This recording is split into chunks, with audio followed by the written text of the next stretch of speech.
Hi, I'm Matt with ApplianceVideo.com. Today we're going to be going over a couple of service pointers on this Whirlpool freestanding ice maker.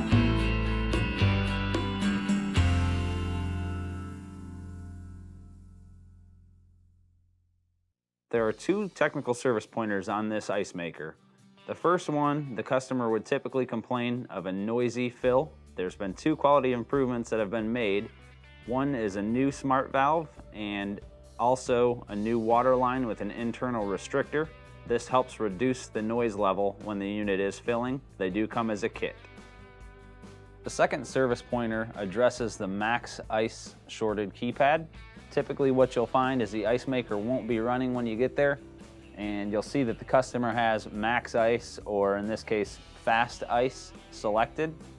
If fast ice is selected or max ice and the unit is not running, what you'd do is you'd hit the power button, power the unit down, press it again. If the unit powers up and starts running, then you know you've got a shorted keypad for the max ice. So what you'd have to order would be a new keypad switch and also a new overlay.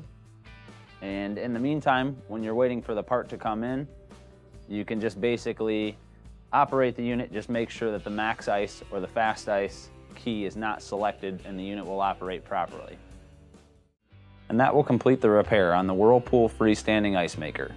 Thank you for watching another quality video brought to you by ApplianceVideo.com.